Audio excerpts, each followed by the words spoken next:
Nous allons aborder l'un des sujets les plus compliqués au cœur de toutes les psychologies, la question de la personnalité, des comportements, du caractère, etc.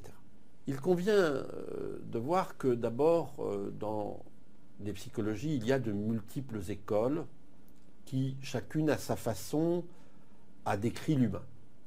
Et contrairement à d'autres approches décrivant l'humain comme la biologie, qui a tendance à converger, les psychologies se sont installées dans des divorces quelquefois extrêmement prononcés entre les différentes écoles. Grosso modo, il y a deux grands mouvements. Et quand je dis grosso modo, c'est de façon très grossière. Il y a un mouvement anglo-saxon qui a été très souvent basé sur la mesure du comportement. Alors un comportement, on sait le définir puisque c'est ce qui est observable chez un individu.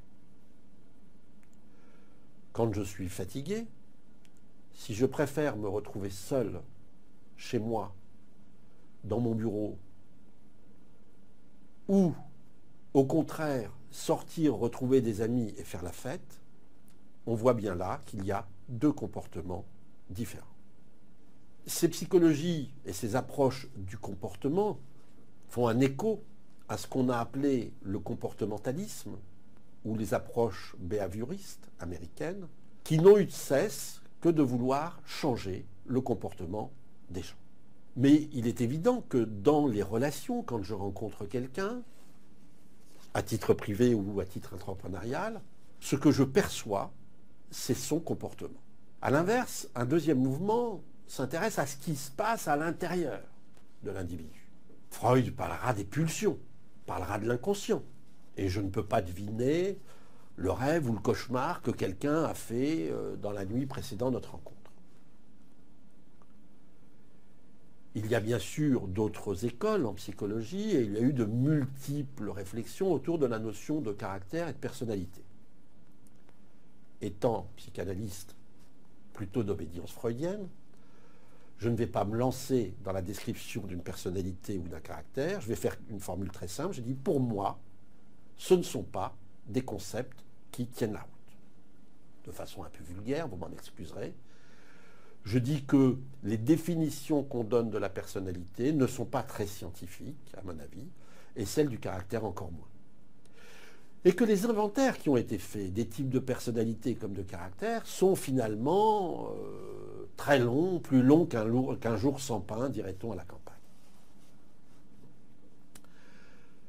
Est-ce que les comportements sont importants?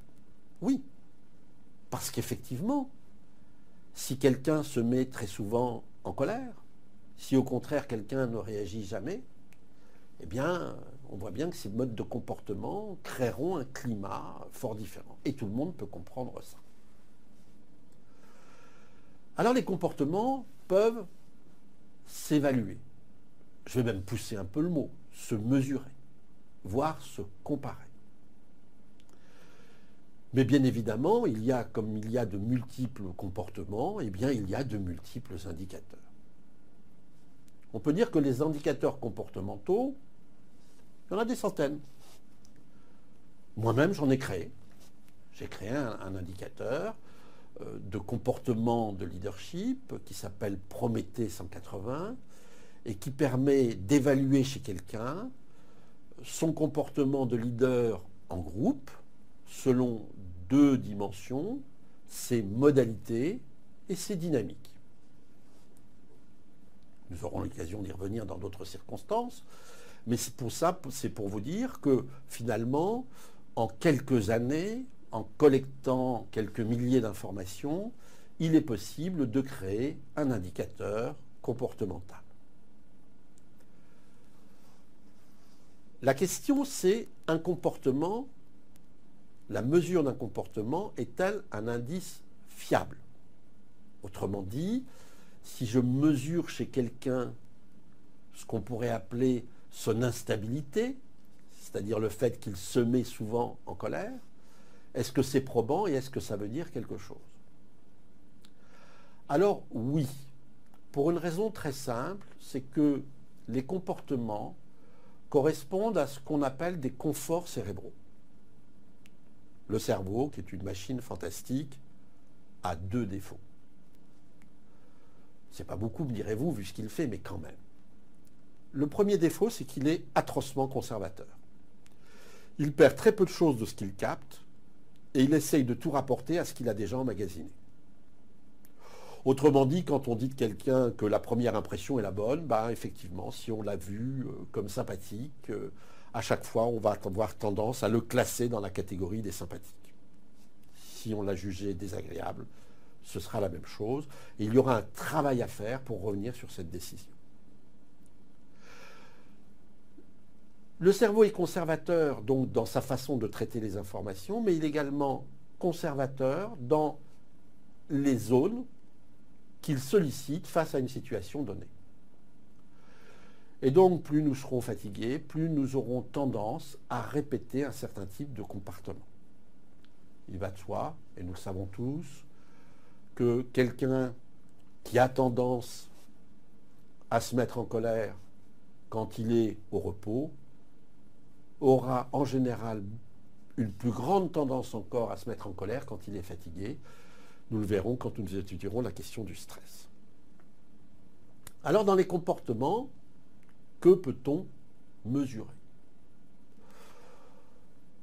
Une étude a montré que tout comportement humain pouvait se ramener à 5 caractéristiques fondamentales que nous étudierons dans une prochaine vidéo. Mais tout comportement peut se mesurer et à partir de là, un certain nombre d'indicateurs ont vu le jour. Je vais prendre l'exemple d'un indicateur pour voir comment ça marche. Un indicateur cerveau gauche, cerveau droit. Depuis maintenant quelques années, un médecin américain, Sperry, a découvert que l'hémisphère gauche et l'hémisphère droit du cerveau ne faisaient pas tout à fait la même chose. À l'un, l'accès aux détails, un excès de rationalité, on pourrait presque dire une certaine froideur. À l'autre, de la fantaisie, de la créativité.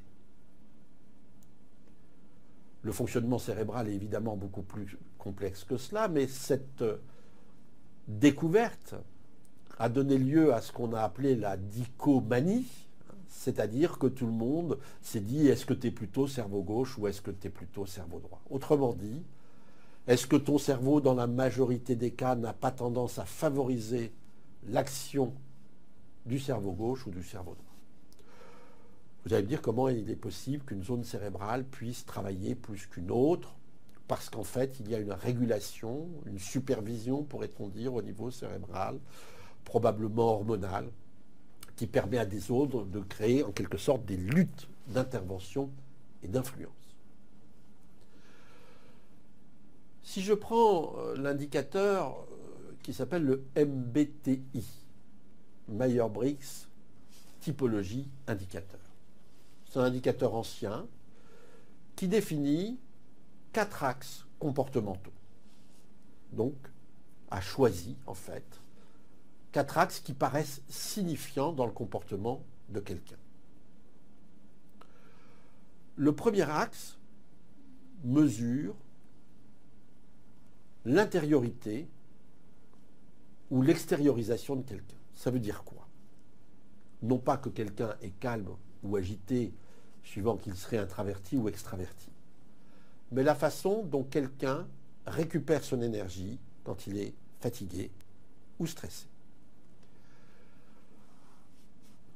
Quelqu'un qui est effectivement porté vers l'intérieur de lui-même, introverti, voudra toujours se reposer seul. Quelqu'un qui est extraverti retrouvera son énergie en rencontrant du monde. C'est une source de débat infini dans tous les couples qui sont constitués d'un introverti et d'une extravertie, ou le contraire. À tel point qu'il m'est arrivé de voir des gens introvertis dire le soir, quand je suis fatigué, avant de rentrer chez moi, je passe un quart d'heure dans ma voiture au garage avant de signaler à mon conjoint que je suis là. Ceci avant d'éviter le fait que le conjoint étant fatigué et extraverti, il vous saute dessus, l'intraverti, pour vous dire écoute, hein, j'en ai marre, on devrait sortir ce soir, alors que l'intraverti n'aura qu'une seule idée, se mettre dans ses pantoufles et se reposer. Intraverti et extraverti ont de fortes influences sur la qualité relationnelle au travail. Parce qu'un extraverti fatigué aura l'impression qu'un intraverti, excusez-moi l'expression, mais lui fait la tête ou lui fait la gueule, tout simplement parce que l'intraverti est aussi fatigué. La deuxième dimension du Myers-Briggs indicateur mesure la façon dont on va capter l'information. Et là, on est effectivement sur une vision cerveau gauche, cerveau droit. Il y a des gens qui s'intéressent toujours aux détails. Ils sont très utiles d'ailleurs dans les projets. C'est ceux qui vont ramasser les petites poussières, arranger un certain nombre de choses, améliorer un tuning de fonctionnement. Mais ces gens ont quelquefois du mal à créer une représentation, à moins d'avoir développé des capacités inductives extrêmement fortes. D'autres personnes ne voient que la globalité d'une situation et s'intéressent très peu aux détails. Dans la première catégorie,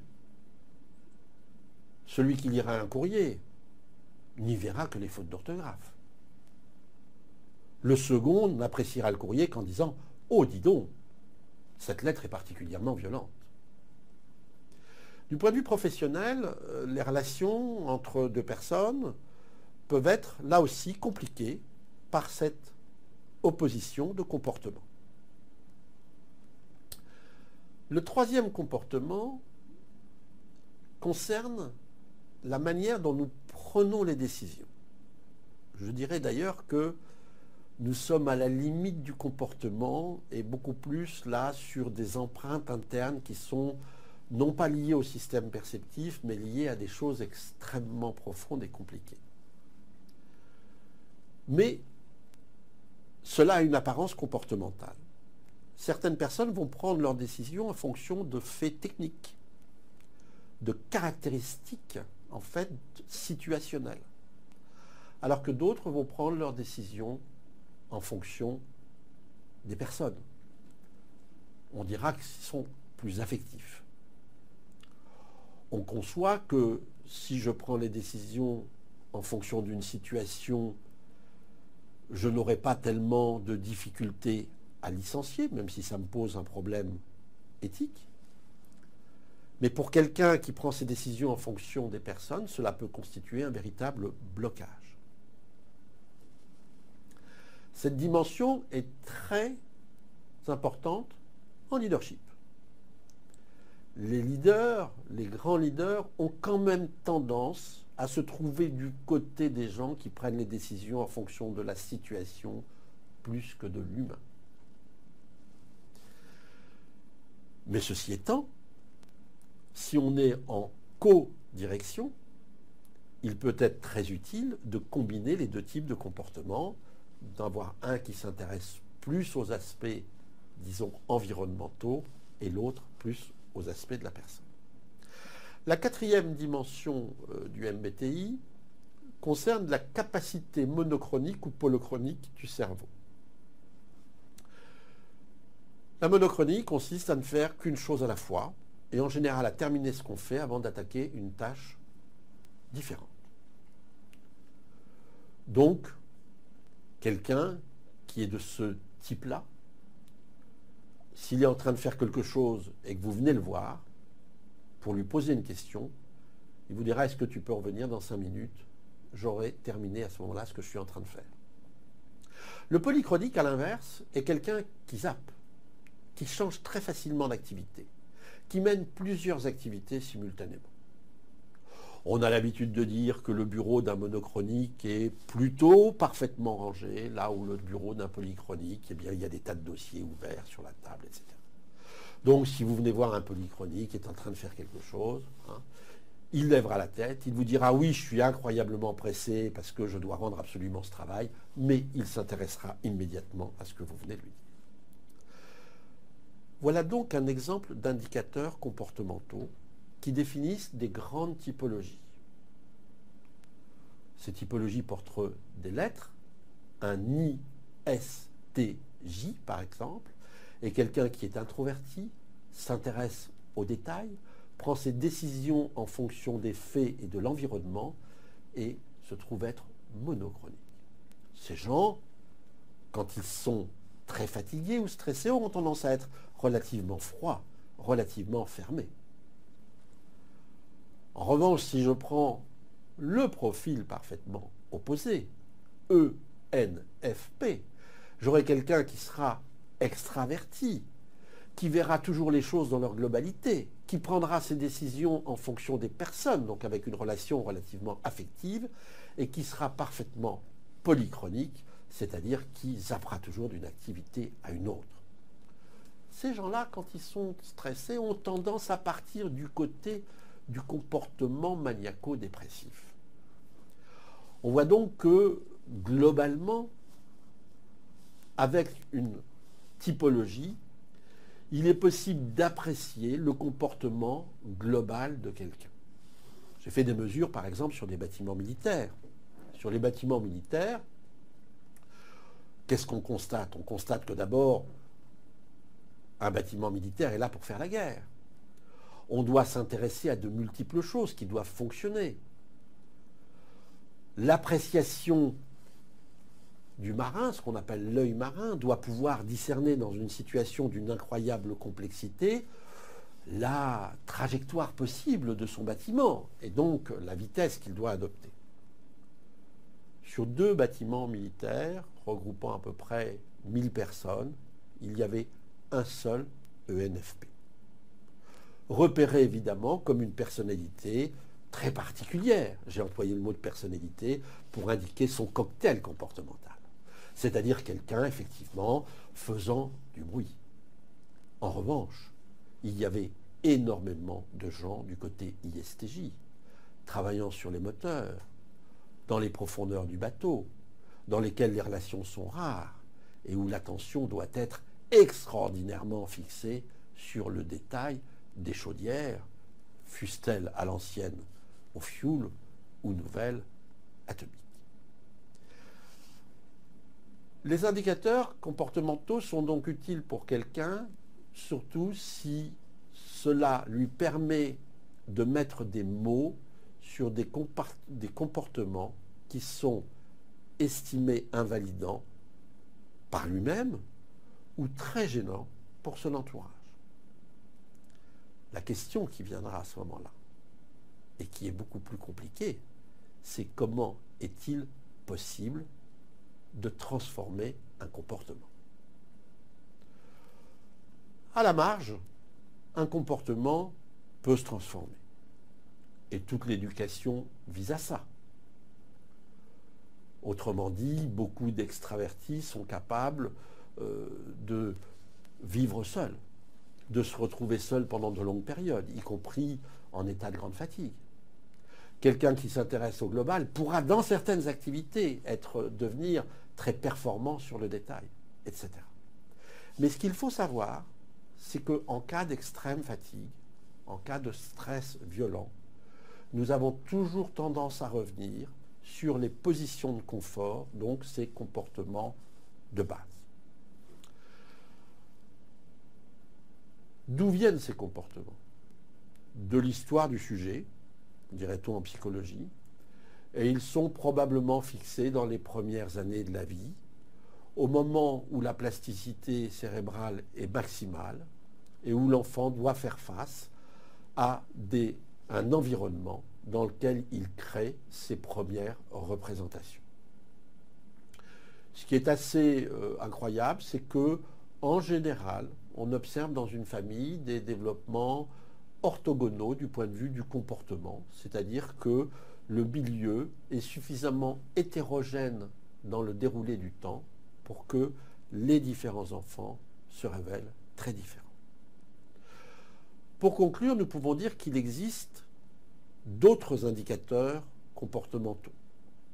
Insight, par exemple, qui est très adapté à la vie entrepreneuriale et qui a un avantage parce que il détecte en fait deux niveaux de comportement ou deux capacités comportementales. Et de ce point de vue-là, il fait une distinction entre un comportement de base et le comportement qui pourra être celui de quelqu'un qui va faire attention et tenter d'être plus performant. Ces indicateurs ne valent que par le nombre de données qui ont été collectées. Il en existe d'autres dont les bases scientifiques, statistiques devrait-on dire, puisque les indicateurs comportementaux ont tous à l'origine une base statistique, mais certains dont les bases statistiques sont moins établies. Alors j'ai oublié de dire que pour le MBTI, il se réclame des découvertes jungiennes dans le domaine de la psychanalyse et des travaux de Jung sur la perception. C'est une filiation certes, mais assez lointaine. Il est vrai que Jung avait travaillé sur les différents modes de perception d'un individu.